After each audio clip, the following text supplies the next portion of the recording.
Hello everyone, welcome back. अगर तुम लोग बैक आए होगे पहली वीडियो देखकर, तो आज बेसिकली हमारे स्कूल में एक डांसिंग कंपटीशन चल रहा है। तो यहाँ पर अभी छोटे बच्चों की बारी आई है और मेरा थोड़ा सा पीरियड फ्री था अभी, तो फिर इस वजह से मैं यहाँ पे आके बैठ गई हूँ। वरना सुबह से मेरी क्लासेस लगी हुई हैं और मैं बहुत ज़्यादा थक गई हूँ। बट मैंने सोचा कि मैं अगर अब आई गई हूँ तो मैं थोड़ा सा रिकॉर्ड भी कर लेती हूँ। वैसे ये सारी वीडियोस मुझे पोस्ट करने का बिल्कुल मन नहीं था। पहले ये सब मैं मोस्टली बस रिकॉर्ड करके रख लेती हूँ, बट मैंने सोचा कि काफ़ी बच्चे मुझे बोल रहे हैं कि मैम प्लीज़ आप वाली वीडियो डालिए, और पर्सनली सबको वीडियो सेंड करना पॉसिबल नहीं होता है। तो मैंने सोचा कि मैं ब्लॉग बना के ही डाल देती हूँ। अभी मतलब मैं इतना ज़्यादा सेटिस्फाइड नहीं हूँ अपने ब्लॉग से, क्योंकि मुझे पता है कि मेरी जो आवाज़ है और जो भी मैं बोल रही हूँ वो उतना ओरिजिनल नहीं आ रहा है जितना कि नॉर्मली मैं बात करती हूँ, क्योंकि माइक पे बात करते हुए आपको बहुत सारी चीज़ सोचनी पड़ती है। तो जैसे जैसे मैं और वीडियोस डालूंगी तो थोड़ा और नेचुरल होता चला जाएगा और मुझे भी थोड़ा सा समझ आएगा कि मुझे कैसे बात करनी है और मुझे क्या क्या चीज़ें एडिट आउट करनी है। लास्ट वीडियो के बाद मुझे बहुत सारे लोगों ने सब्सक्राइब भी किया है और काफ़ी सारे लोगों ने आके मेरी वीडियो देखी भी है, तो थैंक यू सो मच। मेरा पर्पस यही है कि मैं जो भी वीडियो शूट कर रही हूँ एटलीस्ट मैं वो कहीं पे पोस्ट कर दूँ, क्योंकि वो मेरे फ़ोन में रहती है और फिर जब मेरा मेमोरी स्पेस ख़त्म होने लगता है तो मैं उनको डिलीट मार देती हूँ। और ऐसी कोई जगह भी नहीं है कि जहाँ पे मैं उनको सेव कर लूँ, क्योंकि इतना मेमोरी स्पेस मैं क्यों ही ख़राब करूँगी। मुझे स्कूल में जिन चीज़ों में इंटरेस्ट होता है या जो अच्छे इवेंट्स होते हैं मैं उनको खुद से रिकॉर्ड करती हूँ, बट कभी कभार मेरी ड्यूटी भी आ जाती है इस काम में कि मुझे रिकॉर्ड करना होता है। जैसे मैं करना नहीं चाहती हूँ बट मोस्टली मुझे करना पड़ता है। बट काफ़ी बार ऐसा होता है कि दूसरे टीचर्स जो है ऑलरेडी सब कुछ शूट कर लेते हैं और बहुत सारी फ़ोटोज़ वगैरह खींच लेते हैं, और मेरा जो भी कंटेंट रहता है मैं उसको कभी कहीं सेंड नहीं करती हूँ और वो मेरे पास ही रह जाता है। और कई बार मैं बच्चों की वीडियोस भी बनाती हूँ बट मैं उनको सेंड नहीं कर पाती हूँ, क्योंकि पर्सनली किस किस को सेंड करूँगी। स्टार्टिंग में जब मैंने फ़ोटोज़ और वीडियोज़ खींचना स्टार्ट किया था तब ये हो रहा था कि सब लोग मुझे मैसेज कर रहे थे किसी भी इवेंट के बाद कि हमारी ये वाली फ़ोटो सेंड कर दो या हमारी ये वीडियो सेंड कर दो। बट एक टाइम के बाद मैं बहुत ज़्यादा इरिटेटेड हो गई थी। उसके बाद मैंने कहा कि अब से मैं कुछ भी रिकॉर्ड नहीं करूँगी और ना ही मैं किसी को कोई फ़ोटो सेंड करूँगी। तो सबको समझ आ गया कि अब ये काम नहीं हो पाएगा, तो फिर उन्होंने मुझसे रिक्वेस्ट करना बंद कर दिया। अब ये होता है कि कई बार मैं फ़ोटो खींच लेती हूँ बट मैं एकदम से प्रोसेस नहीं कर पाती, क्योंकि जब भी आप किसी बड़े इवेंट से वापस आते हो तो आप बहुत थक जाते हो और तभी उन लोगों को मैसेज आ जाता है कि हमें ये सेंड कर दो। अब इतना अर्जेंटली मैं नहीं सेंड कर पाती हूँ मोस्ट टाइम। तो ऐसा होता है कि मैं जब तक उनको प्रोसेस कर पाती हूँ चीज़ों को तब तक बहुत टाइम हो चुका होता है उस इवेंट में, तो अब कोई क्यों ही पोस्ट करेगा उससे रिलेटेड कुछ भी कंटेंट। और सबसे फ़नी चीज़ ये हुई कि जब मैं यहाँ पर आई थी और काफ़ी सारे सीनियर टीचर्स को ये पता चल गया था कि मैं रिकॉर्डिंग करती हूँ और वीडियो एडिट्स करती हूँ, तो उन्होंने मुझे इस काम में लगा दिया। मतलब उन्होंने मेरा नाम लिख दिया इस पर्टिकुलर इवेंट के लिए कि तुम इस इवेंट में फोटोग्राफी करोगी या जो भी है। तो अब स्कूल में कोई भी इवेंट हो रहा है उसमें सब मेरा वहीं पे नाम आ रहा है। मतलब मुझे और कोई काम नहीं रहता है, बाकी लोग सारी तरह के काम करते हैं बट मेरा काम सिर्फ फोटोग्राफी में रहता है। तो उसमें ये रहता है कि बाकी टीचर्स कर लेते हैं कई बार, तो मेरा मन है तो मैं कर लेती हूँ, नहीं होता है तो नहीं करती हूँ। जो भी इंचार्जेस हैं वो आके मेरे से मांगते नहीं है कि हमें फोटोज दे दो या कुछ, कभी कभार रिक्वेस्ट करते हैं, कभी मैं अपने मन से सेंड कर देती हूँ, बट मोस्टली मैं नहीं करती हूँ। और मैंने काफ़ी बार ये भी कोशिश की है कि मैं ये सब एडिट्स जो हैं बनाकर जो ऑफिशियल हमारे स्कूल का पेज है या अकाउंट्स है उनमें डालूं, बट इतना हो नहीं पाता है। वो मतलब वो मोमेंट मिस हो जाता है और बाद में उसको पोस्ट करना इतना रेलेवेंट नहीं लगता है, तो मैं फिर छोड़ ही देती हूँ और वो डिलीट ही करना पड़ता है एंड में मुझे।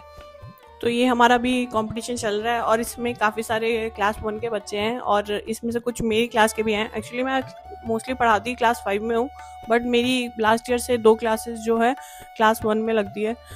तो इन कंपटीशन में बहुत सारे मेरी क्लास के बच्चे हैं जिनको मैं पढ़ाती हूँ, जैसे कि ये वाली लड़की। और मुझे बिल्कुल भी आइडिया नहीं था कि ये लोग इतना अच्छा डांस करते हैं। मतलब जिसकी भी परफॉर्मेंस देखो वो बहुत ही ज़्यादा अच्छा डांस कर रहा है, और इवन 5th क्लास से भी इतना अच्छे परफॉर्मेंस नहीं आई है इस बार। मतलब मुश्किल से हमें कोई बच्चे मिल रहे थे परफॉर्मेंस के लिए, तो मैंने बस कुछ भी जो भी बच्चे थे उनमें से सिलेक्ट करके दे दिया। बट क्लास 1 के बच्चे बहुत ज़्यादा अच्छा परफॉर्म कर रहे हैं। ऊपर से पेरेंट्स इतना मेहनत करते हैं ना यहाँ पे। मतलब बच्चे किसी भी कंपटीशन में पार्ट लेंगे तो पेरेंट्स इतना ज़्यादा इन्वॉल्व रहते हैं, वो सारी चीज़ों का तैयारी पूरा करके देंगे। तो ये चीज़ मुझे ना दिल्ली से बहुत अलग लगती है। दिल्ली में ऐसा बिल्कुल बहुत कम होता है, कुछ स्कूल्स में होता है बट मोस्टली पेरेंट्स इतना ज़्यादा इन्वॉल्व नहीं होते हैं। आते हैं पेरेंट्स छोड़ने और ये सब चीज़ें करने, बट वो इतना नहीं करते जितना यहाँ पे मैंने देखा। ऊपर से कुछ बच्चे हमारे स्कूल में इतने ज़्यादा टैलेंटेड है, मतलब क्लास 1 और 2 के बच्चे हैं ये लोग और इतना सही डांस करते हैं ये, और पेरेंट्स भी इतना ज़्यादा सपोर्ट करते हैं। मतलब बहुत मज़ा आता है ऐसे देख के इनकी डांस परफॉर्मेंस।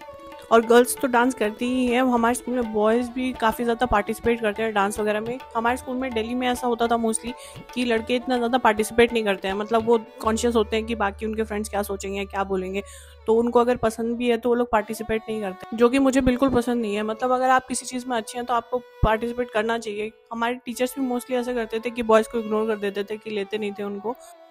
तो स्कूल में जब भी हम रहें तो हम ऐसा ना सोचें कि भाई ये चीज़ें हम सिर्फ करेंगे और ये नहीं करेंगे, क्योंकि हम स्कूल में जितना टाइम रहते हैं हम बहुत सारी चीज़ें एक्सप्लोर कर सकते हैं। बाद में ये सब चीज़ों के लिए नहीं टाइम मिलता है, और यही एज है कि जहाँ पे हम काफ़ी सारी चीज़ें ट्राई कर सकते हैं। बड़े होने के बाद आपकी पर्सनालिटी एकदम ऐसे फिक्स हो जाती है, उसके बाद आपको लगता है कि अब ये क्यों ही करना है, लोग क्या सोचेंगे और क्या बोलेंगे, तो ये बहुत फिर प्रॉब्लमेटिक हो जाता है बाद में। मेरा बहुत ज़्यादा मन था कि मैं ये पूरा इवेंट देखूं, बट मुझे टाइम नहीं था क्योंकि मेरी और भी क्लासेस थी और मेरे कुछ फ्री पीरियड्स थे, तो मैं सोच रही थी कि मैं जाके थोड़ा सा काम भी कर लूँ अब।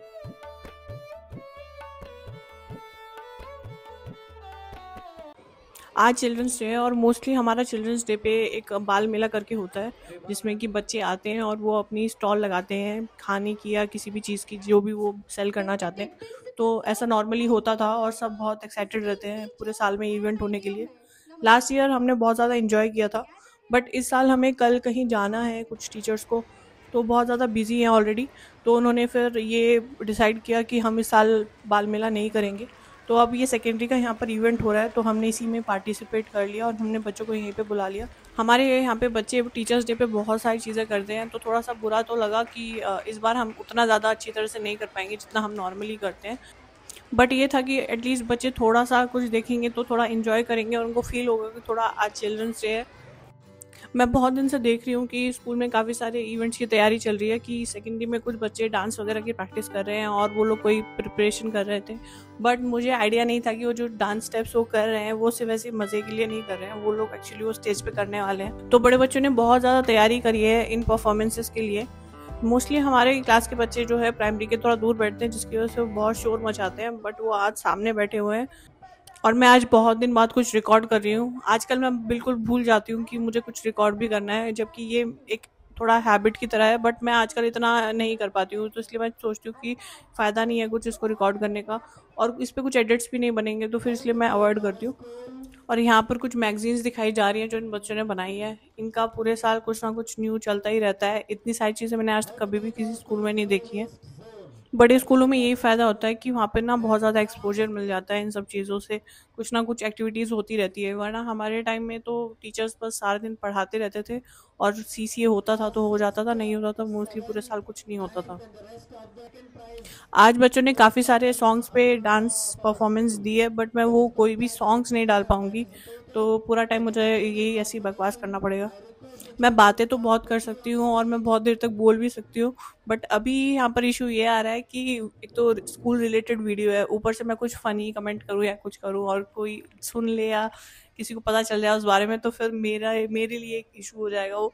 तो मैं कुछ ज़्यादा भी ऐसा अलग से नहीं बोल सकती हूँ, जो कि नॉर्मली मैं बोलती अगर मुझे पता होता कि मेरे स्कूल से कोई देखेगा नहीं ये सब वीडियोस।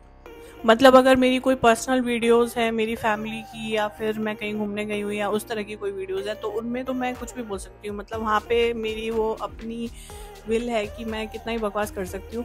बट स्कूल में अब कोई इस बात का इशू बनाने लगे कि तुम इस तरह की बातें नहीं बोल सकते, तुमने ये अच्छा बोल दिया किसी के बारे में या कुछ बुरा बोल दिया, तो वो वाली बात है। और मैं चाहती नहीं हूँ कि मेरी वीडियोस के बारे में स्कूल में डिस्कशन हो, तो मैं बहुत ज़्यादा इस चीज़ को अवॉइड कर रही थी। इस वजह से मैं कभी कुछ पोस्ट नहीं करती थी। बट मुझे रिसेंटली बहुत सारे लोगों ने बोला है, कुछ स्टूडेंट्स ने भी बोला है और काफ़ी सारे टीचर्स ने भी बोला है अलग अलग इवेंट्स में जहाँ मैं गई हूँ, कि मुझे वीडियोस पोस्ट करना चाहिए। तो इसलिए मेरे मन में आया कि मैं थोड़ा सा एक स्टेप लूँ और थोड़ा कंफर्ट जोन से बाहर निकल के ये सब वीडियोस डालूँ। मतलब स्टार्टिंग में बहुत ज़्यादा ऑकवर्ड लगता है और समझ नहीं आता कि किस तरह की बातें की जाए, और बहुत सारी ऐसी ट्रिक्स होती हैं जो कि वीडियो एडिटिंग में काम आती है या व्लॉग्स डालने में काम आती है। तो वो सब चीज़ें अभी मैं उतना टेक्निकल नहीं सोच पा रही हूँ। मेरा बस अभी गोल है कि मैं जितनी भी मेरे फ़ोन में वीडियोस पड़ी हुई हैं उनको सबको एडिट करके पोस्ट कर दूँ, जो भी साल भर की पूरी वीडियोस हैं। तो ऐसा हो सकता है कि मैं बहुत पुरानी पुरानी वीडियोस डालूँ। कुछ मेरी अपनी पर्सनल वीडियोस भी हैं जो मैंने समर वेकेशंस में शूट की थी, तो मैं वो भी नहीं डाल पा रही हूँ बहुत दिन से, और कुछ उनमें एडिटेड भी हैं बट मैंने वो पोस्ट नहीं किया है। तो जितनी भी वीडियोस हैं मैं उनको पूरा व्लॉग फॉर्म में पोस्ट करूँगी। एक बार ये सारा पुराना पोस्ट हो जाएगा तो उसके बाद मैं फिर सोचूंगी कि अब मैं क्या न्यू कंटेंट डाल सकती हूँ। बच्चे जब परफॉर्म करते हैं तो कई सारे ऐसे गाने होते हैं जो किसी दूसरी लैंग्वेज में होते हैं और मुझे इतना ज़्यादा समझ नहीं आते हो, बट मुझे उनकी ट्यून बहुत कैची लगती है जिसकी वजह से कि वो मुझे पसंद आ जाते हैं और मैं उनको अपनी प्लेलिस्ट में ऐड कर लेती हूँ। तो मेरी प्लेलिस्ट इतनी ज़्यादा डाइवर्स हो गई है कि उसमें हर तरह के गाने हैं। मतलब मैं खुद भी बहुत अलग अलग तरह के गाने सुनती हूँ। मतलब मेरी प्लेलिस्ट में हर कंट्री और लैंग्वेज में गाने हैं। पर भुवनेश्वर आकर मैंने बहुत सारे उड़िया गाने भी ऐड कर लिए हैं जो कि मुझे बहुत ज़्यादा पसंद है। और ऐसा नहीं है कि कोई मुझे बोलता है कि ये सॉन्ग सुनो या कुछ, या रिकमेंड करता है। वो गाने मैं कभी रैंडमली सुन लेती हूँ तो मैं उनको तुरंत ऐड कर लेती हूँ और बाद में बहुत बार सुनती भी रहती हूँ जब मैं ऐसे शफल करती हूँ प्लेलिस्ट को। भाई बच्चों ने बहुत अच्छे अच्छे गाने चूज़ किए हैं डांस करने के लिए और ऐसी परफॉर्मेंस, मतलब बहुत ज़्यादा प्रैक्टिस वगैरह करी है इन्होंने कई दिन से। मैं खुद देख रही थी क्योंकि मैं क्लासेस से आती जाती रहती हूँ तो मैं देखती हूँ बहुत सारे बच्चे प्रैक्टिस कर रहे होते हैं। मुझे केवी में रहकर बार बार अपने स्कूल टाइम की याद आती रहती है क्योंकि केवी सारी जगह थोड़ा सेम सेम ही फील होता है। तो मुझे अपना स्कूल टाइम याद आता रहता है और मैं कॉन्स्टेंटली कंपेयर करती रहती हूँ कि हमारे टाइम में ये सब चीज़ें थी। और मैं अभी सोच रही थी कि हमारे स्कूल टाइम में टीचर्स हमें हर तरह के गानों पे परफॉर्म नहीं करने देते थे। मोस्टली उनका रहता था कि देशभक्ति गाने चूज़ करो या इस तरह के गाने जो थोड़ा डिसेंट लगे या जो भी। तो वो हमको कभी भी बॉलीवुड सॉन्ग्स परफॉर्म नहीं करने देते थे जो कि बड़ा इरिटेटिंग लगता था उस टाइम पे। तो लास्ट टाइम मुझे कुछ अपनी क्लास से बच्चे सजेस्ट करने थे सॉन्ग्स के लिए। तो मैंने देखा कि मेरी क्लास में कुछ ज़्यादा ऐसे बच्चे नहीं हैं जो बहुत ज़्यादा डांस वगैरह में इंटरेस्टेड हैं। तो मेरे पास एक स्पॉट खाली था तो मैंने एक लड़की को बोला कि वो एक के पॉप सॉन्ग पे डांस कर दे। तो उसने प्रिपेयर कर लिया पूरा और उसने परफॉर्म भी किया और बहुत अच्छा लग रहा था। वो वाली वीडियो मैंने अपने इंस्टाग्राम हैंडल पे शेयर भी की है, तो जिसको देखनी है वो जाके देख सकता है। एज अ टीचर मैं हमेशा कोशिश करती हूँ कि मैं अपनी क्लास में बच्चों को एक लॉजिकल रीज़न दूँ कोई चीज़ ना करने का। तो ऐसा नहीं होना चाहिए कि बार बार मैं उन्हें किसी चीज़ के लिए मना कर रही हूँ और मेरे पास उसका कोई लॉजिकल रीज़न नहीं है। ये नहीं कि बस उनका मूड स्पॉइल करने के लिए हमेशा किसी चीज़ को मना करती रहूँ। कभी कभार ऐसा होता है कि आप कुछ चीज़ें नहीं इतना ज़्यादा बच्चों को अच्छी तरह समझा पाते हैं और उनकी एज भी नहीं है समझने की, तो इस वजह से थोड़ा सा इशू हो जाता है वो कभी। बट मैं ऐसे जानबूझ के कभी कोशिश नहीं करती हूँ कि ये नहीं करना है वो नहीं करना है। भाई इस वाली परफॉर्मेंस में बच्चों ने इतना एंजॉय किया। मतलब सारे सॉन्ग्स, एक तो वो पॉपुलर जो रील्स में आते हैं बिल्कुल वो वाले सॉन्ग्स हैं तो सारे बच्चों को बिल्कुल याद है। मतलब बच्चों को चाहे पोएम्स ना आती हो बट बच्चों को सारे रील्स वाले सॉन्ग बिल्कुल आते हैं। लास्ट ईयर मैंने क्लास 1 के इंटरव्यूज़ में देखा बहुत सारे बच्चे, उनको पोएम बोलने के लिए बोलो तो उनको कोई पोएम याद नहीं है, बट उनको बोलो कि कोई गाना सुना दो तो जितने भी रील्स में गाने आते हैं उनको सब बिल्कुल एकदम लिरिक्स प्रॉपर याद है। उनको मतलब नहीं पता है और वो कुछ वर्ड्स को उल्टा सीधा बोलते रहेंगे, पर गाना पूरा वो मस्त गाते हैं एकदम। और ऐसी काफ़ी सारी रिकॉर्डिंग्स भी हैं मेरे पास जो कि मैंने अपनी स्टोरीज़ में शेयर की है इंस्टाग्राम पे। तो मेरी हाइलाइट्स में जाके देखोगे तो वहाँ पर बहुत सारी तुमको ऐसी वीडियोस मिल जाएंगी। तो ये तो जनरेशन ही हमारी रील्स वाली हो गई है। और ये लोग क्लास में बैठ के भी कभार ऐसे करते हैं कि रील्स से कोई मीम अगर इन्होंने देखा होगा इस तरह की तो वो बातें करते हैं और इनको लगता है कि मैम को समझ नहीं आ रहा है। मतलब क्लास 1 के बच्चों का भी ये हाल है, उनको ऐसे ऐसे मीम्स पता है जिनका उनको मतलब नहीं पता है बट वो बोलते हैं जब भी उनको मौका मिलता है। जैसे ही स्कूल में प्रेयर स्टार्ट हो जाती है मुझे एकदम अपनी स्कूल डेज याद आ जाते हैं जब हम पूरा पूरा ऐसे प्रेयर गाते थे एकदम धूप में खड़ा होके। अभी तो ठीक है कि यहाँ पर प्रेयर कभी कभार शाम को हो जाती है और मैं भी सेकंड शिफ्ट में थी तो मुझे फील बहुत ज़्यादा सेम लगती है। फर्स्ट शिफ्ट की और सेकंड शिफ्ट की फील बहुत ज़्यादा ही डिफरेंट है, इसीलिए मुझे सेकंड शिफ्ट बहुत ज़्यादा पसंद है। कभी कभी तो मुझे ऐसा लगता है जैसे कि मैं दोबारा से अपनी स्कूल लाइफ में पहुंच गई हूँ, क्योंकि 12th के बाद तो मतलब लाइफ बहुत ही बकवास हो जाती है। आपका दिमाग ज़्यादा ही खुल जाता है और आप उतना एंजॉय नहीं कर पाते चीज़ों को। तो स्कूल में रहना एक बड़ी अच्छी फीलिंग है, चाहे वो एज अ टीचर ही क्यों ना हो। और अब जिस मोमेंट का हमको सबसे ज़्यादा इंतज़ार था, तलविंदर का कॉन्सर्ट। मतलब इस ग्रुप ने ना फेस पेंट ऐसे किया है जैसे तलविंदर के जितने भी मीम्स आते हैं उसमें होता है। तो मुझे रिकॉर्ड करते टाइम बहुत ही ज़्यादा हंसी आ रही थी। यहाँ पे इनका कंपटीशन चल रहा है और छोटे बच्चों को बिल्कुल कुछ समझ नहीं आ रहा है, ना उनको दिखाई दे रहा है क्योंकि वो थोड़ा सा दूर है और ये लोग बैठे हुए हैं। इसीलिए हमने डिसाइड किया कि हम छोटे बच्चों को लेके चले जाते। और ये सर्दी की शाम में हमारा स्कूल। सेकेंड शिफ्ट एक तो सर्दियों में बिल्कुल नाइट शिफ्ट लगने लगता है। वीडियो लाइक ज़रूर कर देना। नेक्स्ट टाइम मिलते हैं, बाय बाय।